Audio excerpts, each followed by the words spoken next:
Hello friends. आज हम अपना नेक्स्ट टॉपिक कवर करेंगे इंटेलिजेंस, और इसमें जो भी इम्पोर्टेंट थ्योरीज हैं हम आज उनको कवर करेंगे।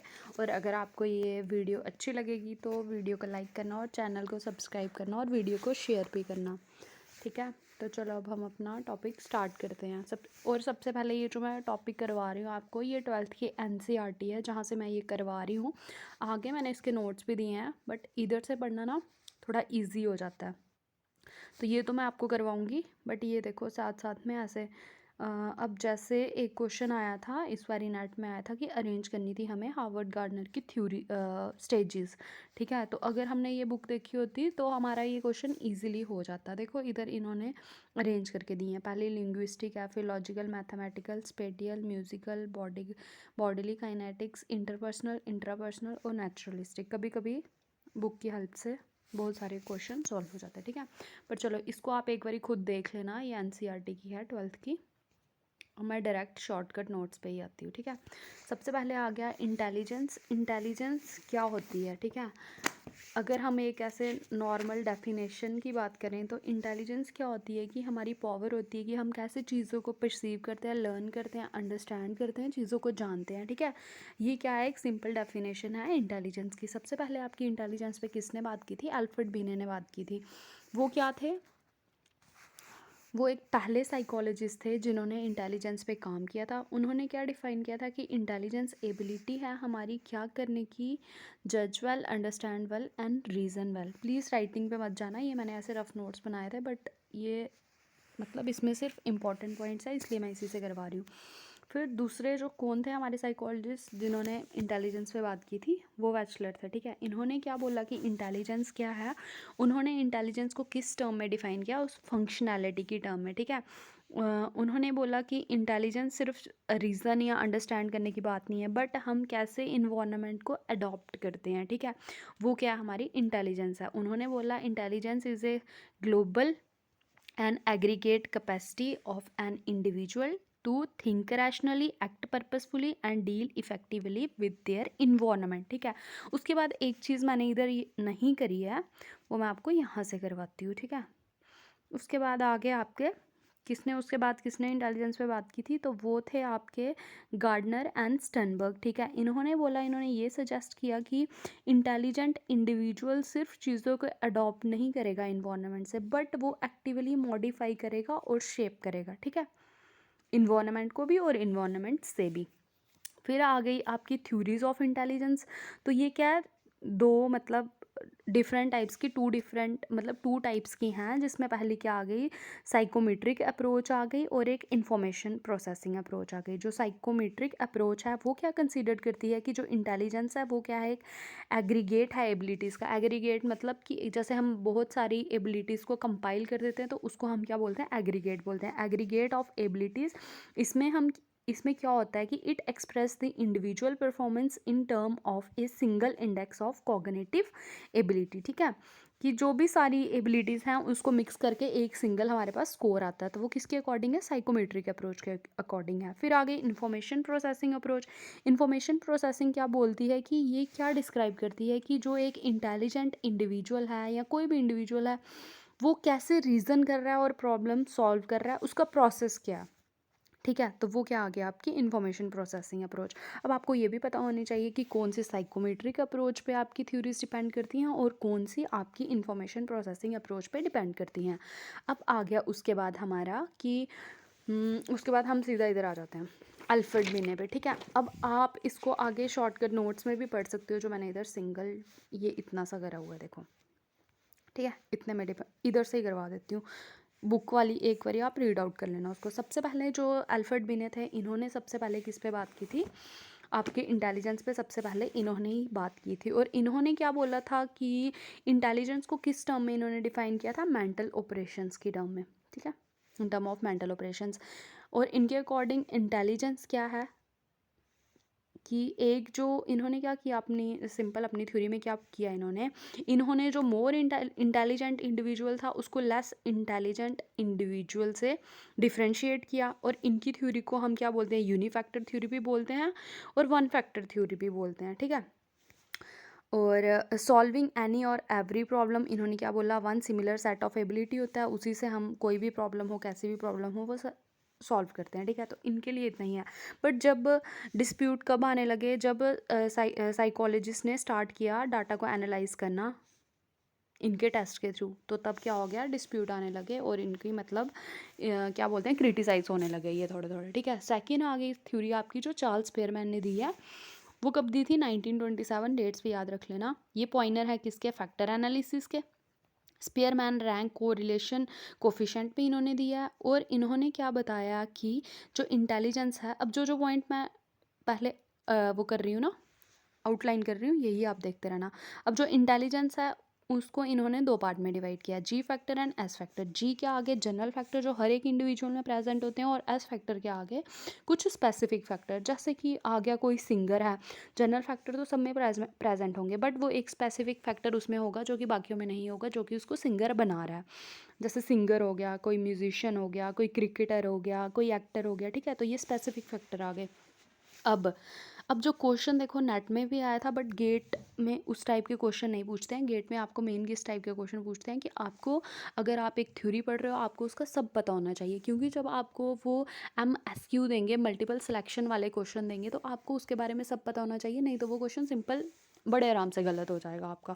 अगर आपको लगेगा एक ही ठीक है, एक ही लगा के आओगे, अगर आपको उस चीज़ का पूरा कंप्लीट नॉलेज नहीं होगा तो, ठीक है। अब दूसरी चीज़ क्या है, इन्होंने बोला कि positive manifold in the intercorrelation matrix of ability test. मतलब कि अगर कोई एक इंडिविजुअल एक टेस्ट में अच्छा है, तो वो दूसरे में भी क्या होगा, अच्छा ही होगा। और इनका जो रिज़ल्ट आया, tendency for more positive correlation than negative correlation. इन्होंने क्या बोला कि पॉजिटिव कोरिलेशन की टेंडेंसी ज़्यादा है as compare to negative correlation, और अगर एक इंडिविजुअल एक टेस्ट में अच्छा परफॉर्म कर रहा है, तो वो दूसरे में भी अच्छा परफॉर्म करेगा, ठीक है। तीन चार चीज़ें इसमें इंपॉर्टेंट थी। चार्ल्स स्पेयरमैन थे, इन्होंने टू फैक्टर थ्योरी दी हुई है, और उनके अकॉर्डिंग क्या है, जी फैक्टर और एस फैक्टर आगे। वो जी फैक्टर क्या इंक्लूड करता है, आपके मेंटल ऑपरेशंस इंक्लूड करता है, जिसमें क्या आते हैं, जो प्राइमरी होते हैं और कॉमन होते हैं, हर एक इंडिविजुअल में होते हैं। जी आ गया कि जो स्पेसिफिक हो गए, ऐसा आ गया जो स्पेसिफिक हो गए।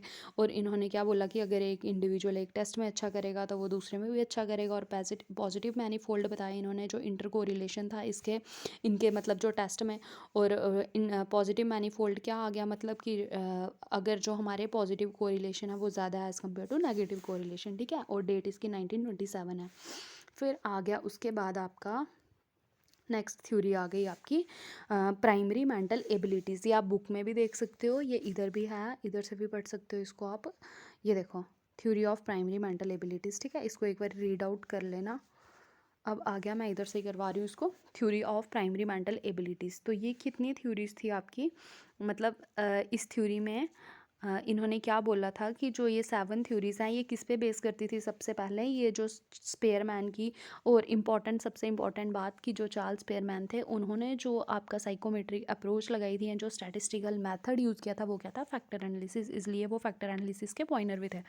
फिर आगे आपकी theory of primary mental abilities, ये क्या है, 7 प्राइमरी एबिलिटीज़ हैं जो एक दूसरे के ऊपर क्या है, इंडिपेंडेंट है।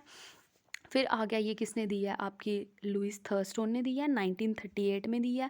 सबसे पहले आ गई आपकी verbal comprehension, numerical ability, spatial relation, perceptual speed, word fluency, memory and inductive reasoning, ठीक है। इसमें 1938 में आई है।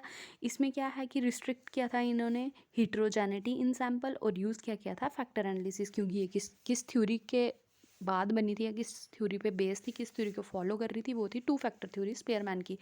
फिर इसमें क्या आ गया कि more than 2 first order factor of intelligence through orthogonal rotation. अब आपको पता होना चाहिए ऑर्थोगोनल रोटेशन कौन सी होती है, या ओब्लीक कौन सी होती है, ठीक है, क्योंकि ये मैंने स्टार्ट में सब करवाया हुआ है। अब देखो क्वेश्चन कैसे आता है, कि क्वेश्चन कैसे आएगा आपको,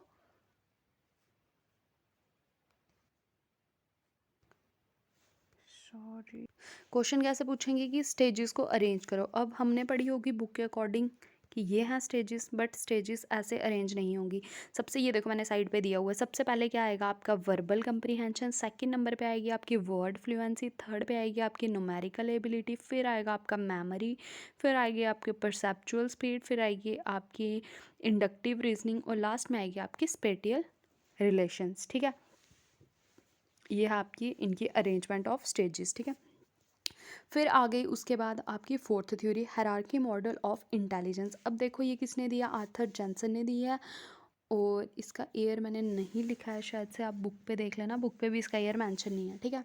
तो अब देखो जो आर्थर जेंसन है, ये मतलब हर एक पेपर के साथ इनकी इम्पोर्टेंस बढ़ती ही जा रही है, क्योंकि इनके बारे में पूछ रहे हैं। अगर आप इस साल का पेपर देखोगे, उससे पिछले का देखोगे, उससे पिछले का देखोगे, तो हर एक न्यू पॉइंट इनके मतलब उनकी बायोग्राफी बोल दो, ऑटोबायोग्राफी, जो भी आप बोलते हो, तो उसमें ऐड होते जा रहा है, ठीक है। तो ऑथर जॉनसन है, सबसे पहले पूछते थे कि इन्होंने किस पे पीएचडी किया, तो इन्होंने रिग्रेशन पे की है।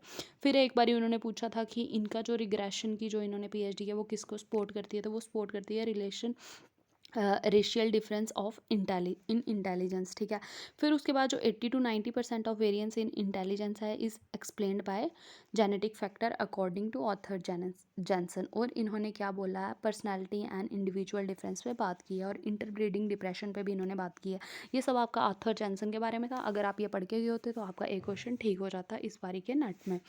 अब आ गया इनके अकॉर्डिंग क्या है कि लेवल 1 और लेवल 2 में इन्होंने इंटेलिजेंस को क्या किया, डिवाइड किया। फर्स्ट क्या आ गया आपका लेवल एसोसिएटिव, और सेकंड आ गया कॉग्निटिव कॉम्पिटेंसी। तो जो एसोसिएटिव है उसमें क्या बोलते हैं कि जो आउटपुट है मोर और लेस किसके सिमिलर होता है, इनपुट के। जैसे कि रोड लर्निंग और मेमोरी, जैसा आउटपुट होगा कुछ ना कुछ इनपुट में वैसा ही मिलेगा। फिर आ गया कॉग्निटिव कॉम्पिटेंसी, यानी कि जी फैक्टर को ये एक्सेप्ट करती है। इसमें हायर ऑर्डर स्किल्स आते हैं क्या प्रोड्यूस करने के लिए, इफेक्टिव आउटपुट प्रोड्यूस करने के लिए, ठीक है। सिंपल आ गया। सबसे पहले ऑथर जॉनसन के बारे में पढ़ लेना क्या क्या था। इन्होंने 2 लेवल में इंटेलिजेंस को डिवाइड किया, एसोसिएटिव और कॉग्निटिव। कॉग्निटिव आपका जी फैक्टर को एक्सेप्ट करता है, और एसोसिएटिव आपका क्या करता है कि जो आउटपुट है मोर और लेस किसके सिमिलर होते हैं, इनपुट के। नेक्स्ट आ गई हमारी स्ट्रक्चर ऑफ इंटेलिजेंस मॉडल। अब इधर मैंने ये इतना मतलब इतना हौच पौच इसलिए क्योंकि ये हर एक जो कहीं से मैंने वीडियोस देखी हैं, मैंने गूगल किया या बुक्स पढ़ी हैं, तो ये सारा मिक्स करके मैंने एक ही जगह कंपाइल करके रखा है, ताकि पढ़ते हुए मुझे ज़्यादा चीज़ें नहीं खोलनी पड़े, इसलिए मैं ये वाले नोट्स आपके सामने लेके आई हूँ। अब आ गया स्ट्रक्चर। और अगर आपको ये देखना होगा तो ये पीछे जो मैंने आपको बुक के वो दी हुई है, पेजेस दी हैं, उसमें भी है।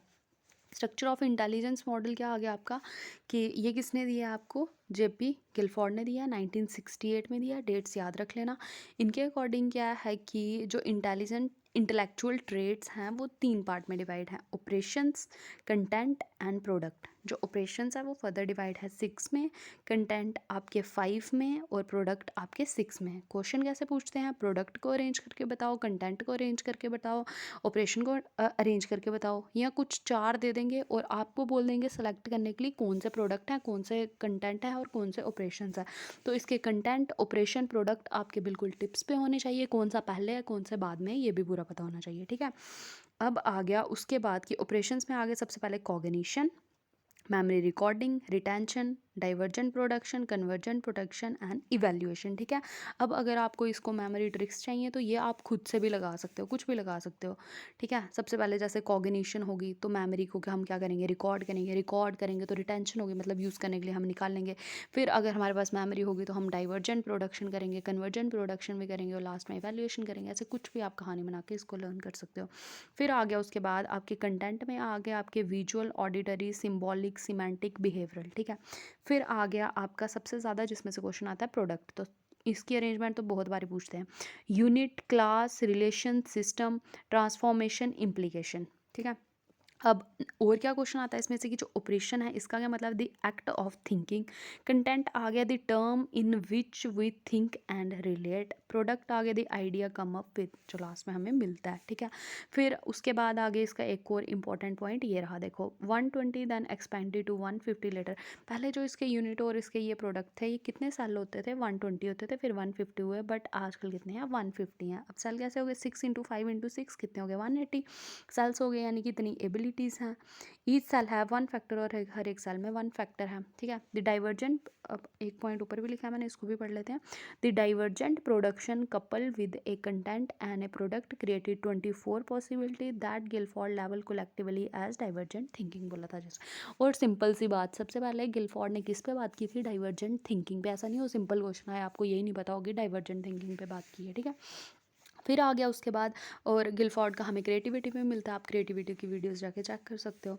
फिर आ गया मल्टीपल इंटेलिजेंस थ्योरी, ये भी आपको पीछे बुक में भी मिलेगा, और इधर भी। इस बार देखो ये क्वेश्चन कैसे आया था यूजीसी नेट में, बच्चों को पता नहीं था, बच्चों को क्या, मुझे भी याद नहीं था उधर ये। फिर आ गया लिंग्विस्टिक। अब इसको अरेंज कैसे करना है, linguistic, logical, mathematical, spatial, musical, body kinetics, interpersonal, intrapersonal, naturalistic. ठीक है, सबसे लास्ट में क्या है, नेचुरलिस्टिक। अब एक इंपॉर्टेंट चीज़ है कि इसमें नाइन्थ इंटेलिजेंस भी इन्वॉल्व हो गई है, वो क्या, एग्जिस्टेंशियल इंटेलिजेंस। अब इनके अकॉर्डिंग क्या है, ये थ्योरी सबसे पहले कब आई थी 1983 में आई थी, हार्वर्ड गार्डनर ने दी है। मल्टीपल इंटेलिजेंस थ्योरी हम इसको बोलते हैं। इनके अकॉर्डिंग क्या है कि intelligence is not a single entity. ठीक है, कोई सिंगल एक चीज़ की बात नहीं हो रही है।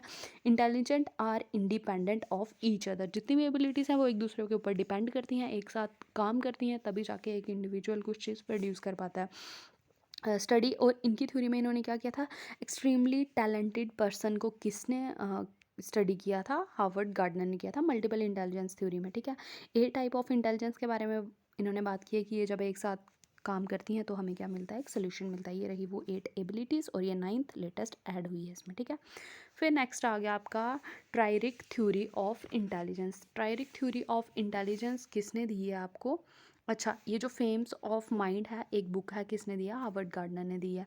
Triarchic theory of intelligence represent information. अब ये पहली थ्योरी है, अब जो हमने पहले सारी पढ़ी वो क्या थी आपकी, कौन सी अप्रोच थी, साइकोमेट्रिक अप्रोच थी, जिसको आप क्या बोलते हो, जिसको आप क्या बोलते हो, साइकोमेट्रिक भी बोलते हो और स्ट्रक्चरल अप्रोच भी बोलते हो। अब जो पहली थ्योरी हम पढ़ रहे हैं जो इन्फॉर्मेशन प्रोसेसिंग पे बात कर रही है वो क्या आपकी ट्रायरिक थ्योरी ऑफ इंटेलिजेंस किसने दी है, रॉबर्ट स्टर्नबर्ग ने दी है, 1985 में दी है। ठीक है, the ability to adopt, to shape and select environment to accomplish one's goal and thus of other society and culture। इनके अकॉर्डिंग क्या है कि जो हमारी एबिलिटी अडॉप्ट करना, चीज़ों को शेप करना और सेलेक्ट करना है इन्वायरमेंट में से, ताकि हम क्या करें, खुद के गोल्स को अकम्प्लिश कर सकें और सोसाइटी के भी और कल्चर के भी। ठीक है, इंटेलिजेंस 3 पार्ट में इन्होंने डिवाइड कर दिया, कंपोनेंशियल, एक्सपेरिमेंटल और कंटेक्चुअल। जो कंपोनेंशियल है उसको एनालिटिकल भी बोलते हैं, बहुत बार क्वेश्चन आता है। एक्सपेरिमेंटल को हम क्रिएटिव बोलते हैं और कंटेक्चुअल को हम प्रैक्टिकल बोलते हैं।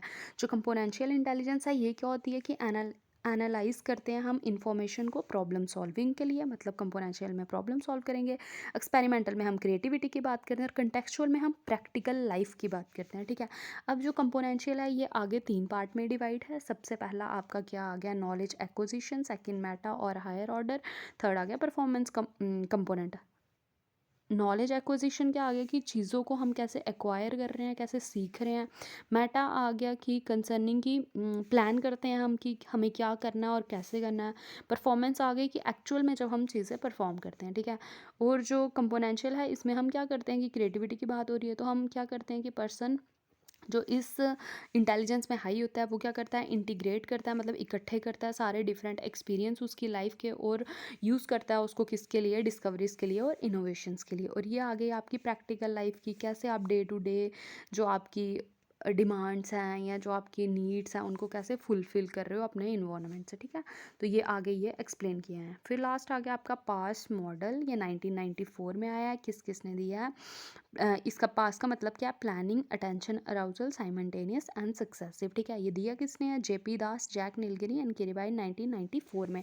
डेट्स याद रखना, मैं एक बार ऐसे बता देती हूँ, आप अच्छा लास्ट में बताती हूँ। चलो, अब इनके अकॉर्डिंग क्या है, जो आपका ये है पास मॉडल है, ये क्या बोलता है ना आपको कि हमारे जो ब्रेन के 3 न्यूरोलॉजिकल यूनिट्स हैं, ठीक है, वो इंडिपेंडेंट है, एक दूसरे के फंक्शन करते हैं एक साथ मिलके, जिनको हम फंक्शनल यूनिट ऑफ ब्रेन भी बोलते हैं। और ये फंक्शनल यूनिट ब्रेन के किसके लिए रिस्पॉन्सिबल है, आपके planning, attention, arousal, simultaneous and successive planning के लिए। ठीक है, प्लानिंग एंड में है।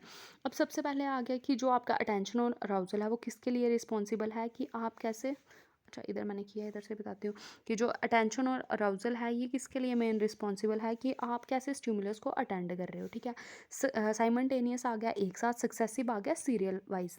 साइमल्टेनियस आ गया कि एक साथ कैसे चीज़ें परफॉर्म कर रहे हो, कैसे एक साथ चीज़ें ग्रैस्प कर रहे हो। जैसे कि अगर कोई गाड़ी चलाते हुए मतलब ड्राइविंग करते हुए कोई म्यूज़िक ऑन कर रहा है, सुन रहा है या कहीं और कुछ काम कर रहा है, ये क्या आ गया आपका साइमल्टेनियस, एक साथ आप कैसे चीज़ों को ग्रैस्प कर रहे हो। सक्सेसिव आ गया सीरियल वाइज, जैसे लर्निंग ऑफ डिजिट्स, अल्फ़ाबेट्स, पहले एक फिर दूसरा फिर तीसरा ऐसे, ठीक है। तो ये था आपका पास्ट मॉडल, तो ये पढ़ लेना इसको एक बार। दिस प्रोसेस और interactive and dynamic in nature, इसको एक बार रीड कर लेना, ठीक है। तो ये थी आपकी सबसे ज़्यादा इंपॉर्टेंट जो थ्योरीज थी इंटेलिजेंस की। अब एक बारी मैं इसका आपको डेट्स बता देती हूँ सारी, ठीक है, इधर लिख लेती हूँ। सबसे पहली जो हमने चार्ल्स स्पेयरमैन की पढ़ी वो थी आपकी 1927, ठीक है। सेकंड हमने कौन सी पढ़ी चार्ल्स स्पेयरमैन के बाद, उससे पहले जो आपके बीने थे उन्होंने टेस्ट दिया 1905 की है उनकी, 1927 आ गया आपके चार्ल्स स्पेयरमैन। उसके बाद आ गई आपकी 1938 है आई थिंक, एक मिनट, हाँ 1938 में आ गई आपकी 7 मेंटल एबिलिटीज़ आ गई। आर्थर जॉनसन की इन्होंने डेट नहीं दी है। फिर आ गया स्ट्रक्चर ऑफ इंटेलेक्ट, जो किसने दिया है, मॉडल जो दिया है गिलफोर्ड ने, वो है 1968।